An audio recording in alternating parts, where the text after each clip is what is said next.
Hi everyone, and welcome to another update. It is the 10th of May 2024. We are in the middle of a reporting season, and it's been a really interesting one actually. There's been a lot going on under the surface. There's been a lot of companies that have done exceptionally well, but the vast majority seem to be melting away at the moment. So I thought I'd review some of those. The first one is Shopify. Now, this is a large company. This is 80 billion. They're a clear market leader. So if you think about our framework, explosive growth, true customer love, market leaders, and then quantitative risk management, it's pretty clear that they're the market leaders, and there is a huge amount of customer love, but there is no explosive growth here, and it has broken down from all key levels. So it's kind of got 2 out of 4, which is not really good enough. But if you look at their numbers, I just want to keep in mind this is an $80 billion company. They've increased gross profit from 700 mil to 900 mil for the quarter. So say 3.6 bill of gross profit, $80 billion market cap. And the loss is they're still running at a gap loss. I mean, there was a bit of other income which kind of swung them below. If you look at their income from operations, they've gone from a loss to an $86 million profit. That doesn't really help. It doesn't really help when your market cap's 80 billion. If you look at their cash flow statement as well, it's doing 238 mil in the kind of most generous quarterly cash flow you could come up with. If you subtract the 100 million of stock comp, it's maybe 140. It's maybe, if you're generous, 600 mil of cash flow on an $80 billion market cap. And the problem with these companies now is they're not growing. They've kind of reached maturity. It's a beautiful product. It's amazing for customers. They give a huge amount of value to their users. And it actually is, I say market leader, it's a super competitive space. It is super competitive. You know, you've got Wix, there's so many different online places where you can just quickly set up a shop. It's not the only game in town by a very, very long way. Like, it's a really competitive space. So they have to give away a lot of value to their customers. And the reality is they're not really growing. I think if they stripped out something that they sold, it was 29%. So that's a long way from, if you're being really generous, 800 mil operating cash flow to justify a $80 billion market cap. So it's not surprising it come off a bit. Also, ZoomInfo. It was a red hot stock. At one point, it was the crowd favorite amongst a certain kind of software investor. It's kind of melted away from $80 to 12, and it just hit a new all-time low. And there's a couple of things I thought were interesting. I mean, firstly, revenue growth has just stopped, so you have to kind of value it as is. It is making GAAP profits, unlike the others. Only its net income for the last 12 months, so this is yearly now, not quarterly, was 78 million. They're calling cash EBITDA of $500 million, but obviously that doesn't really make any sense whatsoever. But if they're not growing, you have to value it at that. How would you value $70 million of operating profit? You don't come to a very good number on a static company. And this is a $4.78 billion company. But the really interesting thing was, which I think can show what's wrong with some of these companies, you look at their recent business and operating highlights. They just released this to the market. The first thing they said is that they were named a leader in the Forrester Wave marketing and sales data providers for B2B in that quarter. So basically they won an award from an industry group. Like, that is not a business or operating highlight. That has nothing to do with like their performance. Who knows what Forrester Wave is? Who knows how they're paid? And is this something you have to pay to win the award? Data. It's just bizarre to emphasize that as number one. And then you go to number two. Their highlight was that they published the company's 2023 sustainability report, highlighting notable achievements in ESG. And that's kind of like, it's like read the room. Like, this is not the time for that. People want to see increase in customers, increase in revenues or something. Maybe if the numbers are bad, you can highlight a new initiative that you're making, a new investment in a new kind of product suite that you're doing. Focusing on market awards and ESG is just such a red flag. And so to the sin bin with ZoomInfo, and they probably deserve it. And this is an example of how our risk modeling would have kept us out of it, by the way. We've kept your capital versus 70% loss. There's an instinct that we all have to buy things that are down and sell things that are up. The biggest unlock you can probably get is doing the opposite, because this has been selling off for 2 years. So at any point in the last, it's more like 3 years now. At any point in the last 3 years, you could have convinced yourself that this was a buy because it was much cheaper than it was, significantly cheaper than it was a few months ago, over multiple years. And that's a trap. That's money that could have been put into NVIDIA, AI, anything, the NASDAQ. I've fallen into that trap more than once myself. And we're just not going to do it anymore. And we're going to do it in a quantitative way to make sure that we're never stuck in these ZoomInfos. You can actually flip these models and use them for shorts as well, by the way. And then you would have actually made a lot of money on stuff like this. The other one in the same class of stock is Roblox. And the funny thing about this one is what they highlighted. So this is straight from the top of their website of the announcement. Strong net cash and cash equivalents provided by operating activities up 37% year over year, and record free cash flow up 133% year on year. Okay, seems kind of promising. But then you have a look, you're like, wow. They made like 7 or 8 adjustments, including $240 million of stock comp is going to them every quarter, every 3 months, $240 million richer. The consolidated net loss was $271 million. So it's losing well over $1 billion a year at the current run rate. And they're actually losing more now than they were a year ago. Now, I mentioned with Shopify was $80 billion. Roblox is a $24 billion company, or was 24 hours ago. So $24 billion company losing $1 billion a year and going backwards. So this isn't a company that's scaling super fast. So how many years are they going to lose $1 billion for? I mean, it's hard enough to value a company losing $1 billion at the best of times. You'd probably come up with low to mid single digits.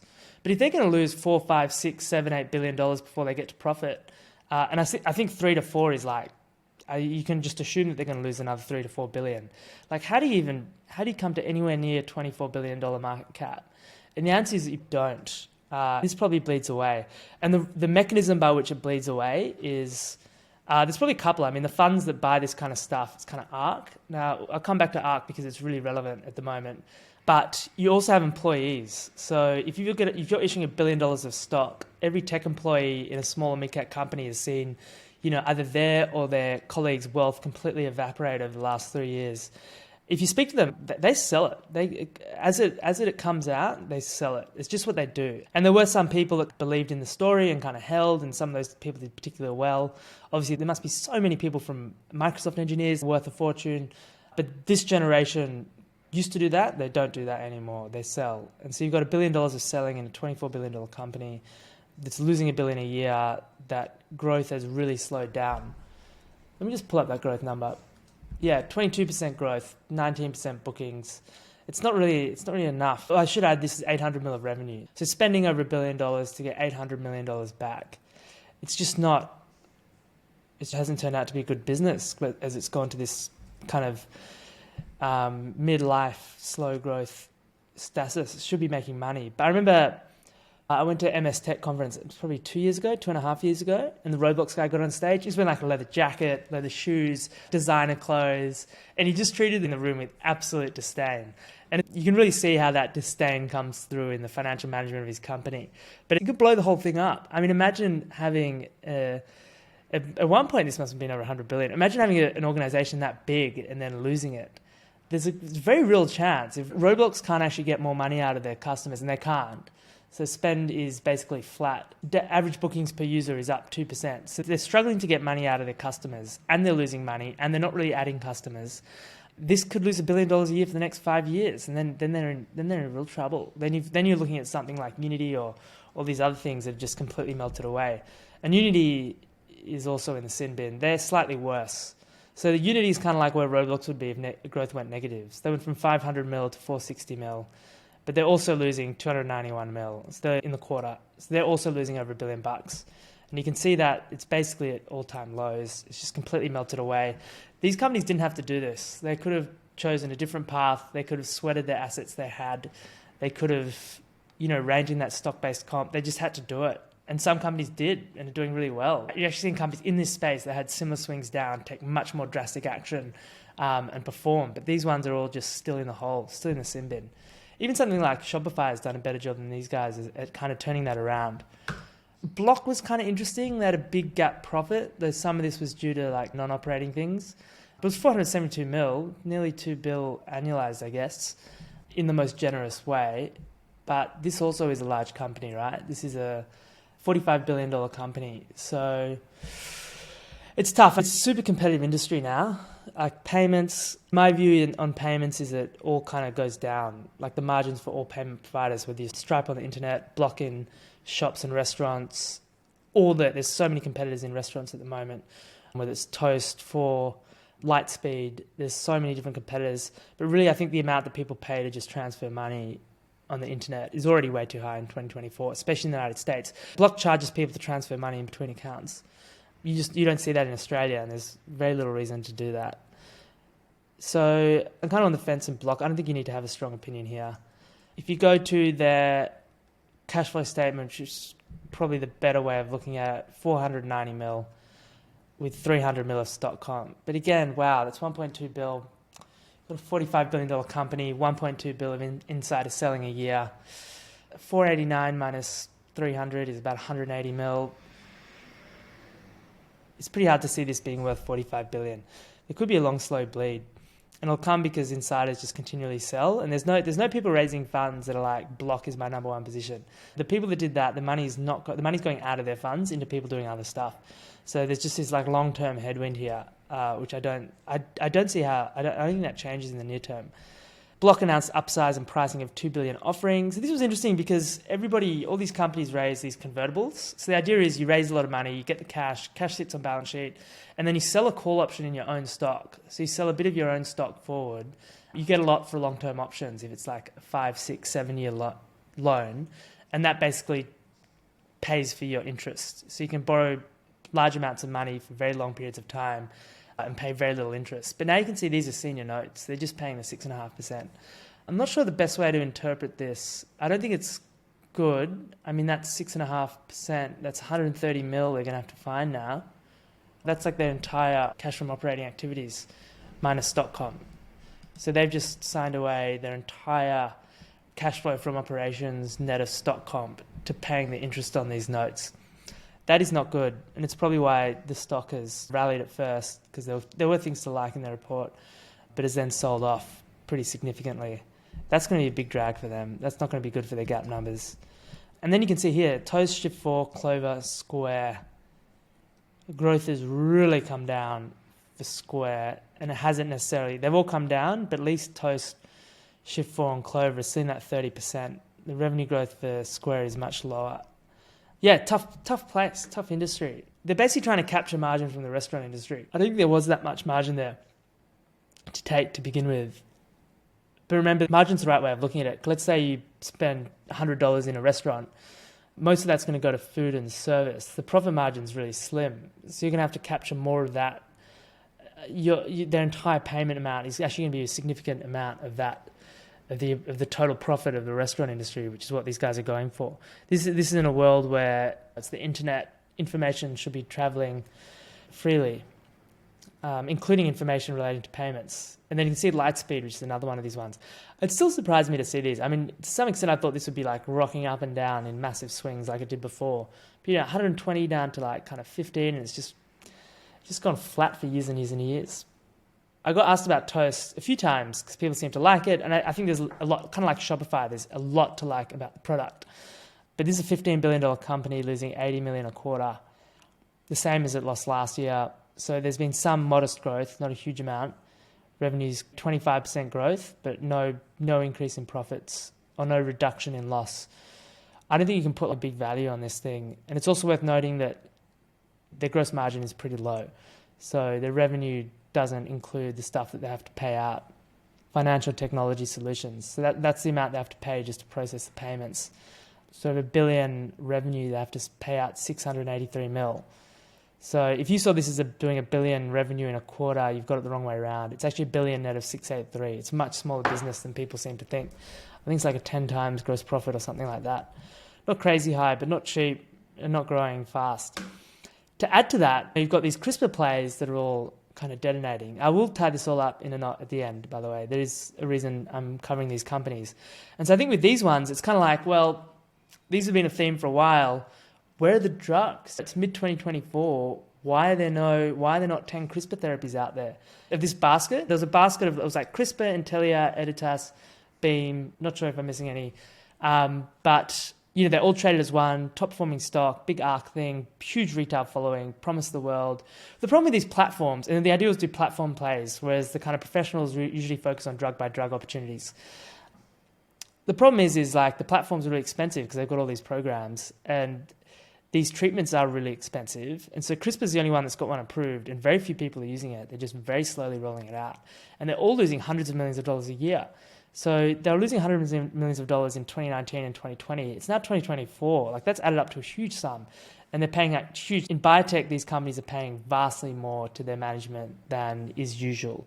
And of course, the management teams are just hosing it. So if you're a retail punter and you put 50 grand into these companies, you're probably funding 50 grand of a $2 million sale from the CEO or something. That's what's actually happening behind the scenes.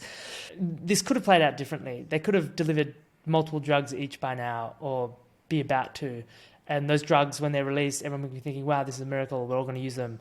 But the first one from Crispr anyway is not like that. You still have to go through chemotherapy, you still have to spend 6 months, like weeks up to months in hospitals, lots of complications, very dangerous, horrible procedure, obviously for a horrible disease, but it's not some crazy one-shot solution, which may come, but you're not there. And then you've got companies like Beam that are just even further and further away, still paying out huge amounts to the insiders. So try not to get too interested in any of these, because you just got that wave of selling. Now, there's two key things that are driving. So we've just gone through like a whole wave of yesterday's winners that are getting smashed. I'll finish on a positive note. But I think it's worth thinking about what's going on. Obviously, you have interest rates going up, but really there's two things. The first is the funds are now hemorrhaging money. So some of these are now very small companies. You can't have ARCs selling, $200 million. There's just no buyer for that. And that's why you're seeing some of these things detonate and blow up. It's not just ARC, it's anybody that was still trading in that way. The other thing that I thought was really interesting is there's these immense amounts of savings from 2020 to 2021. We know that a lot of that went into the stock market. It became like a hobby for everybody, and you got those enormous uplifts in stock prices, which happens kind of every now and then, every decade or two. There's just this speculative fever. But you can see that these excess savings by higher interest rates and a much, much tougher environment, inflation, the fact GDP's been growing, but immigration's been high, so GDP per capita has been shrinking. Everyone's been drawing down on savings, and we're now at a point where you've got actually net negative savings now. So that entire pandemic era excess savings has been worn away. So there is no pool of money just sitting there from retail waiting to pump up Crispr or I don't know, Shopify. It's just not there. And institutions are getting outflows that like this stuff. And meanwhile, there have been massive winners. We talked a lot about semiconductors. The people who made that pivot are probably fine now. It certainly helped us a lot. These other companies, it just doesn't really make sense. The numbers don't match up, and then you've got mass insider selling, and then you've got funds liquidating. So there's not much to be optimistic about there. But I'll show you some stuff. So there is opportunities. So we've talked about Transmedics. You can see that hit a new high.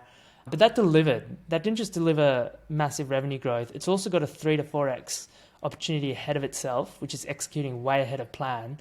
And they did 12% gap margin. So all those criticisms that I was applying to those other companies don't apply here. It's growing at 130, not 30. It's gap profitable by a decent margin. It's making more money now than it did last year. It actually lost money last year. And it's not like a Shopify or Square where it's kind of reached some limit. Shopify had a market share almost competitive with Amazon at one point. The money-making opportunities are not hitting those limits yet.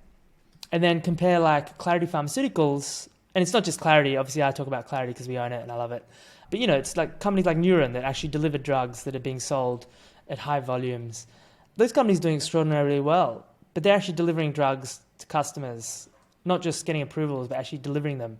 And Clarity's got, stunning data. It's doing what it's supposed to be doing. You're not seeing that from some of the other companies.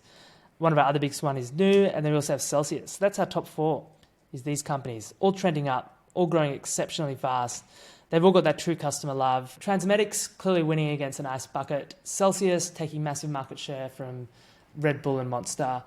Nubank is taking huge market share off incumbents, up to 100 mil customers now.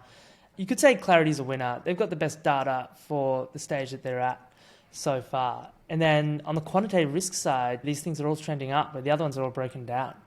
So it still makes sense to hold these things, and actually we still expect pretty big things.